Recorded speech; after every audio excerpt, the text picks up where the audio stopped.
Il y a un an, en ce jour, l'adjudant-chef Éric Comines perdait la vie en service, au service de la France, après une longue carrière dédiée à la sécurité et à la protection de ses concitoyens. Il y a un an, alors que l'été s'achevait et qu'il s'apprêtait lui aussi à prendre sa retraite, il a perdu la vie dans un drame qui n'aurait jamais dû survenir. Fauché par un multirécidiviste, déjà condamné 10 fois, en état d'alcoolémie, dont le permis de conduire avait été retiré. Ce drame à lui seul montre à quel point aujourd'hui le système ne fonctionne plus. Et cette cérémonie aujourd'hui, dont j'ai appris que certains s'interrogent à Paris sur la raison de sa tenue, vise tout simplement à marquer la solidarité des concitoyens de Mandelieu avec leurs gendarmes, avec les représentants des forces de l'ordre, avec ceux qui tous les jours risquent leur vie sur le terrain.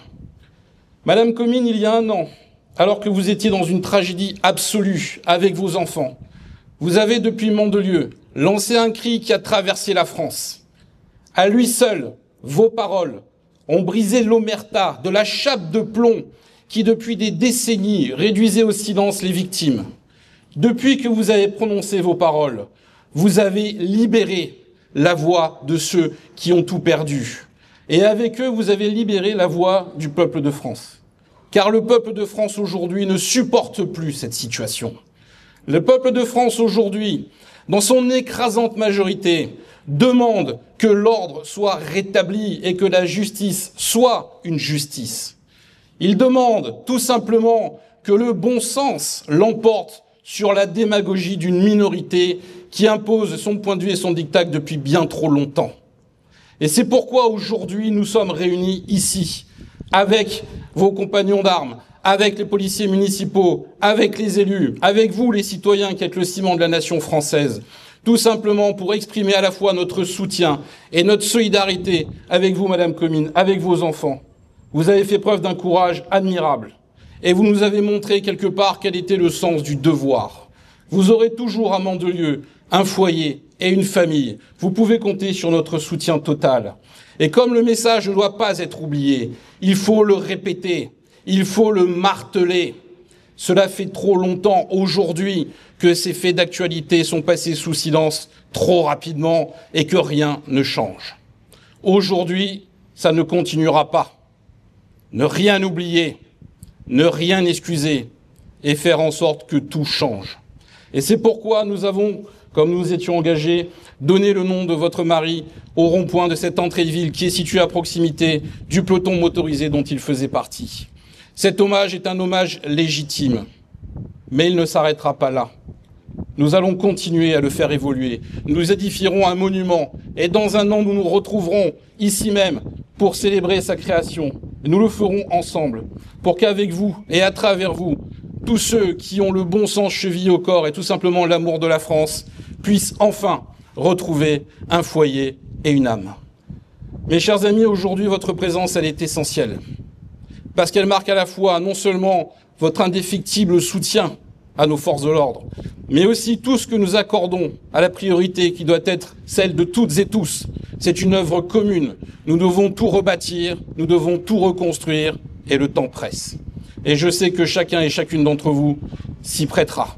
Il ne s'agit tout simplement pas de politique, il s'agit tout simplement de l'amour de la France et de ce qu'elle représente. Car la France, avant tout, c'est la protection de ses enfants, c'est la protection de ceux qui la servent. Et c'est une idée de fraternité, mais aussi et avant tout, une idée de droit, de justice et d'ordre. Madame Comines, encore merci pour tout ce que vous avez fait. Merci d'avoir libéré les cœurs. Et maintenant, je vous cède la parole, car vous, mieux que quiconque, avez le droit aujourd'hui à vous exprimer.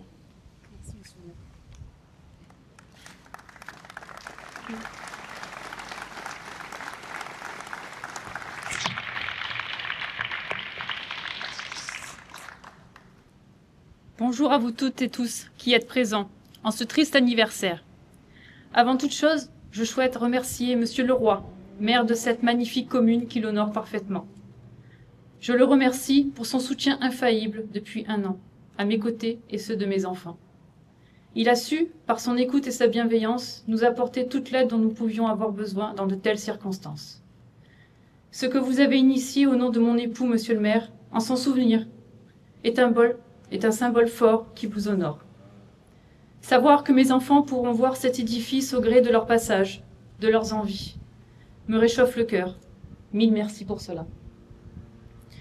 Je remercie aussi infiniment toutes les personnes qui ont œuvré et qui continuent à le faire, même dans la plus grande discrétion, pour nous. Voilà 1 an aujourd'hui que mon mari m'a été volé, qu'il a été tué. Depuis 1 an, mes enfants et moi oscillons entre tristesse, mélancolie et manque. Heureusement, les sourires et les rires sont là aussi, en évoquant les bons souvenirs, d'agréables, voire de merveilleux moments, de blagues mêlées de taquineries. Des sourires également lorsqu'en regardant mes enfants, je retrouve beaucoup d'Éric, lui qui les aimait tant. Il y a 1 an, mon mari a été tué par un multirécidiviste. Un multirécidiviste créé de toutes pièces, par 40 années de faillite de la République et de la société. Que je sois claire avec vous, je ne regrette pas mes propos de l'année dernière, bien au contraire. Depuis 40 ans, un angélisme qui confine à la naïveté a poussé à la prise de mauvaises décisions, qui ont précipité notre nation dans l'abîme de la délinquance et de la violence.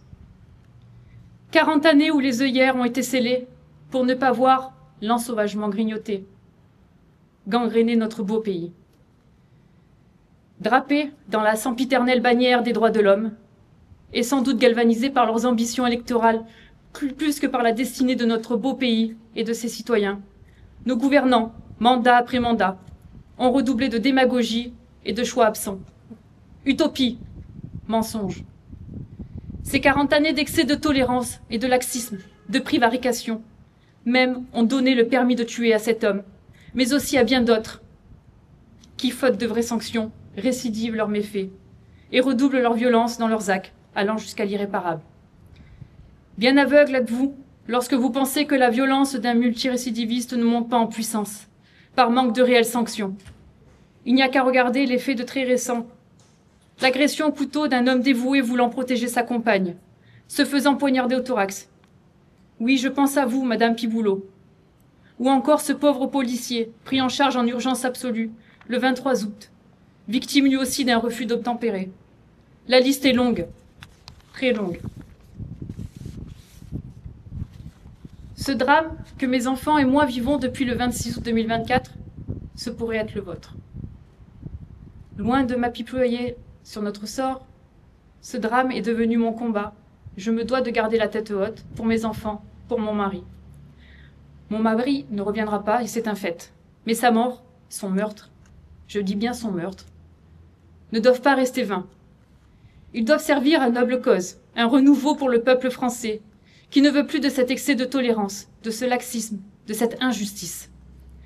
Un peuple issu de tout horizon, de toute origine, de toute culture et religion, mais un peuple uni, inséré, patriotique, qui aime sincèrement ce pays pour ce qu'il est, pas juste pour ce qu'il offre si généreusement. À ceux qui osent jeter l'opprobre sur les services de police, de gendarmerie, sur les pompiers et tous ceux qui consacrent leur vie à la protection et à la sécurité de tous les citoyens. À vous, madame, et à tous ceux qui pensent que le meurtre de mon mari était un fait divers, je vous clame haut et fort que c'est votre propre tombe et celle de ceux qui vous sont chers que vous creusez. Vous auriez pu être à ma place. Le malheur n'arrive pas aux autres, pas qu'aux autres. Ces femmes et ces hommes, ces mères et ces pères, épouses et époux, qui se sont engagés pour la patrie, qui représentent la loi, la République, méritent aussi le respect de tous. Ce ne sont pas des criminels, des délinquants ou des multirécidivistes. Ils ne sont pas non plus, comme j'ai pu le dire à monsieur Macron le 14 juillet, des cibles ni des exutoires. Ce ne sont pas des êtres que l'on offre en sacrifice pour satisfaire une partie de la population, qui ne souhaite pas s'insérer, mais juste profiter des droits acquis par de belles procédures. Ces mêmes populations qui estiment ne pas avoir de devoir. En la circonstance, je pense à un homme en particulier. Un homme qui, avec ses collègues, ne faisait que son travail, celui de protéger la population. Un homme qui a tout mis en œuvre, y compris risquer sa propre vie, pour tenter de mettre fin à la dérive d'un adolescent hystérique, sans permis, et sauver des vies directement exposées. Un homme cloué au pilori de ce qui est devenu une parodie de justice. Un homme condamné à des paroles officielles trop bien médiatisées. La clameur publique a eu raison de la destinée de cet homme, bien avant que la justice n'œuvre de façon pragmatique et impartiale. Je pense à vous, Florian. Sachez que nous sommes beaucoup à vous soutenir. Je pense à vous et à tous ces hommes et ces femmes engagés chaque jour au profit de tous. À celles et ceux qui fantasment devant l'illusion des convergences des luttes. Qui, en proposant de désarmer nos policiers, nos gendarmes, cherchent à guider la nation vers le pandémonium. Revenez donc à la réalité. Notre société, à l'image de la Suède et du Danemark, connaît une époque périlleuse, qui nécessite la mobilisation de tous, pour ne pas sombrer dans le chaos.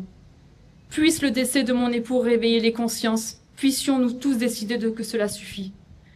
Puissent nos dirigeants, nos juges, prennent enfin leurs responsabilités qui leur incombent, et puissent-ils enfin agir courageusement pour sortir notre belle nation de la voie de la violence, de la délinquance et de la haine, dans laquelle elle est engagée depuis bien trop longtemps.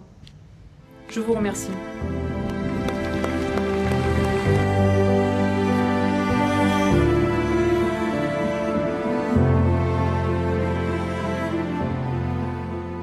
C'est un réel honneur qui est rendu à mon mari.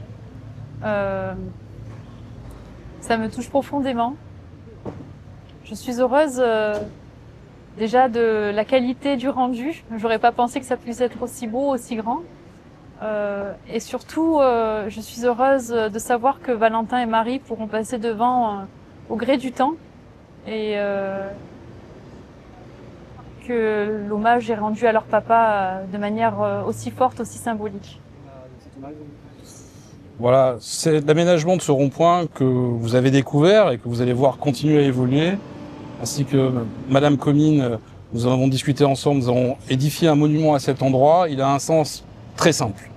Vous rappelez à la fois du sacrifice de l'adjudant-chef Éric Comines, qui a été tué en service dans une situation qui n'aurait jamais dû se produire, qu'il soit aussi une leçon pour ceux qui ont prêché à la fois la faiblesse et l'humanisme des conséquences de ce que cela a engendré, et qu'il soit un rappel aussi que l'ordre, c'est la France, et qu'à travers lui, à travers ses frères d'armes, à travers le courage de Madame Comines, qui a un an a lancé un message qui a réveillé la France, qui a libéré la parole de toutes les victimes, eh bien, grâce à cela, vous pourrez à la fois vous recueillir, vous rappeler, et surtout vous engager, combattre et faire en sorte que tout change pour lui, pour sa famille et pour tous ceux et toutes celles qui ont déjà perdu un proche ou qui sont tombés au service de la France.